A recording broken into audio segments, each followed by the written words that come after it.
90,000 fans, as you can see right now, showtime. It is approaching midnight in England, and of course, right here in the States, it is going on 6 o'clock in the evening Eastern time.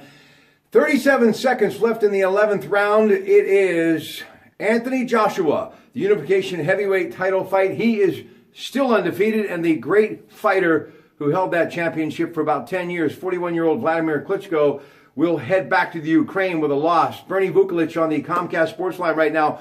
Bernie, we said it would be really punches and bunches, but man, how these two guys survive such a barrage is beyond me. Both getting knocked down early, but I think in the 11th round, long before the right-left combination, it was the uppercut that did Vladimir Klitschko in, and how he held on that long was amazing. But one thing's for sure, it was a jam-packed fight full of a whole lot of excitement from the opening bell. I think had only thrown it one other time in the fight, maybe twice and missed once, but that one was the coup de grace for sure, because after that I think Klitschko was on shaky ground, and Joshua saw his opportunity and seized it.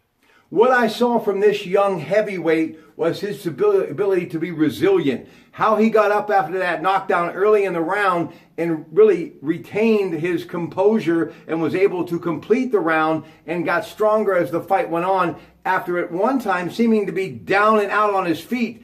That to me is something he's going to be able to use moving forward in the heavyweight division. Well, that's where the conditioning and the training comes in for a top-level professional fighter. After he's been stung, and he gets knocked down, he gets up, he looks like he's exhausted, he can recover, and I told someone watching with me that after that sixth round, I said, if he gets through this sixth round and comes back in the seventh, I think he'll be okay from the seventh round on. And what I'd like to see out of him a little bit more is a better jab. His jab is a pawing jab. It's not even a good range finder. And if he wants to set that right hand up in future fights against top-level competition, he's going to have to really learn how to push that jab out there and even do a double jab. I didn't see one double jab tonight, unless you want to count those little pawing left jabs. You know, a lot of people were talking about his jab, and I was expecting to see it because I've only seen this fighter a few times, and I do remember him from the year he won the Olympic gold in 2012 in London, but I was very disappointed with that. And something else to think about that could help him moving forward. I know that people think in the heavyweight division, the more beef, the more muscle, the better chance you have to dominate. You think he might have been about 10 pounds overweight? He was 10 pounds heavier than his last fight. Why, I'm not sure.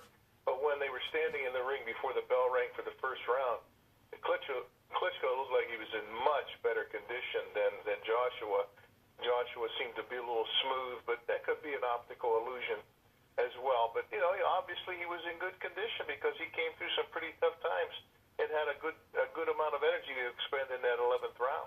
One thing I hope for this 27-year-old, he remains active. I hope he doesn't rest on this victory because there's not a whole lot of competition out there, and I think his best way to stay in fighting condition is to do just that. Maybe a few fights a year, possibly even say 3 over a year. I hope he doesn't just step away from the game and live off headlines here because he's young, and I think inactivity, just as it can be for an older fighter, can hurt someone, especially in the heavyweight division where you've got to remain busy to remain fluent, and I hope he climbs back into the ring sooner than later. My question is, who is out there for this young man, and what really is the heavyweight division in 2017, Bernie Vukovic? Well, you've got Deontay Wilder. He's every bit as big, if not taller, than this guy, and has a long left jab, and he's pretty good with it. He's a good fighter. I don't know about his chin. He does. If any heavyweight gets hit with some of the punches that this Joshua threw or Klitschko threw, they can be knocked down, as is evident. But that's one guy, Deontay Wilder. The other is I think the kid's from Australia, Joseph Parker. He's got a pretty good record. And there's some other heavyweight fighters around that are on the upswing. The Tyson Fury's cousin, Huey Fury, who just got hurt and had to pull out of a fight, is not a bad fighter either. He's a young kid. I think he's maybe 19 or 20, at the most 21, and he's 6'7", weighs 230 or whatever. That's a big guy, and he can fight a bit. So those are some fellas that are around, and what this Joshua has to do is what you said: stay active. Klitschko, hadn't fought in I think 15, 16 months, maybe a little bit longer, and that was only his second fight 15 months ago in about 2 years. So at that age, and after you've been in some battles, which he had been, it's an uphill climb. I don't care how good a condition you get in. When you're standing across from another guy who's just as big as you and can punch just as hard as you, you have to rely on something more than just the conditioning. You have to rely on your experience, which he certainly had an edge in. But when you haven't fought a while, Rob, just imagine how good would you be if you only did what you're doing once in a while. Listen, before we close, just a couple of things. Bernie Vukovic, longtime boxing promoter. I call him the Fight Professor. Comcast Sports Line from the Pratte Pack Gym. Moments ago on Showtime. 37 seconds left in the round 11. It is all over. Klitschko is down and he is finished. And your winner is the IBF champion unification fight. The 27-year-old Briton, the Manchester Hitman. He is none other than Anthony Joshua. You know, taking nothing away from this kid, but one thing that I have learned, even in entertainment, you're only as good as your last show. So you got to always try to improve and learn from those who blaze that path. It makes you realize, watching these fighters, as good as they are, how truly good a Mike Tyson was in his prime, an Evander Holyfield, a Larry Holmes, a Ken Norton, a Joe Frazier, a Muhammad Ali. There really have been some great ones along the way. Whether or not we ever get back to that, or even those with great punching power like George Foreman in the heavyweight division, in an era that you and I and most of the viewers remember, it's going to be pretty tough to duplicate that kind of talent. Do you think he has got that much growth potential that he could be in the same breath with some of the names I just mentioned before it's all over, Anthony Joshua? Well, I wouldn't do that so quickly. He had a good showing tonight. He has got a good record against mediocre competition. Now, this guy tonight was not mediocre competition for sure, but he's only had 19 fights. Let's give him some time before we start including him in the same paragraph as some of the greats you just mentioned. Where do you see him, besides the jab, having to work on his game? He's obviously got the power. Stamina can be something I think that he could definitely work on. Maybe doing more aerobics as far as trying to build the bulk up. I don't think there's a place for that in boxing, and I've said that for a very long time. If you look back at some of the great heavyweights before, they were always under that 220 limit, even 225 and under, and I think that would be a good fit. Maybe not for him because he is 6'6", but I think 250 and beyond is way too heavy, and you become more flat-footed, and you don't have that movement that I think you need as a heavyweight. You saw Klitschko get up on his toes late in this fight. You didn't see that from Anthony Joshua. But Bernie, when you look at him, what do you think he needs to do to build up his talent and obviously his resume and game?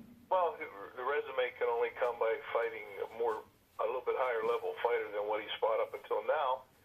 Number one. Number two, as I watched the guy fight, I thought, well, where's the body punching? Now, he did get some body shots in, and they can be an important part of the fight, but not in the 8th, 9th, 10th round. You've got to really start loading those body shots up early in the fight so that you can take away the legs of the other fighter, which is what happened.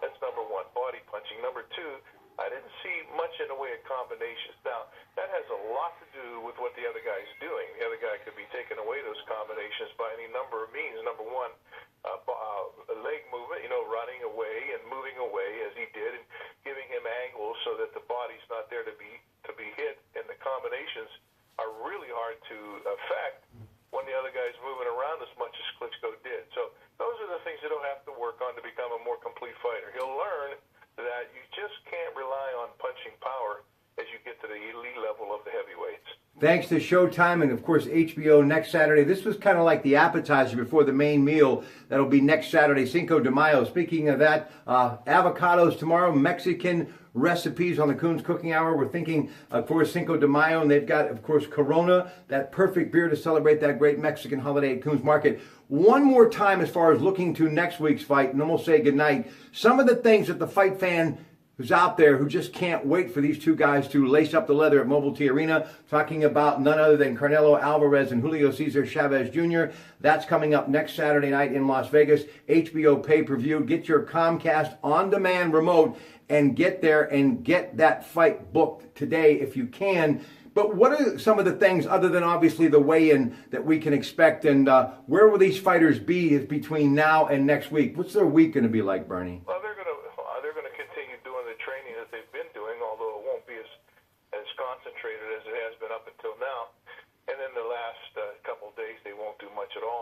training other than maybe just moving around a bit. And of course, they go to the weigh-in, and they'll make weight, both of them. It shouldn't be too hard for Alvarez because he's a much smaller, lighter fighter moving up in weight to take this fight at a catch weight of 164. And of course, as we said the other day, most of his career has been fought in the 135 to 150 pound range, and so he's got a long way to go to move up to that heavier weight. On the other hand, the other guy will make the weight, and likely, although he has not made weight for a couple fights, but I expect him to make weight because this is a big fight against a fellow Mexican, and they have such pride in what they do that he'll want to make a good showing, and he'll weigh the night of the fight likely in the 180 range, so he'll be having a 15, 16 pound weight advantage probably. If not that much, it'll be 8 to 11 pound weight advantage the night of the fight. He's a much taller fighter, 4 inches taller, 3 inch longer reach, and not as skilled a fighter as Alvarez is.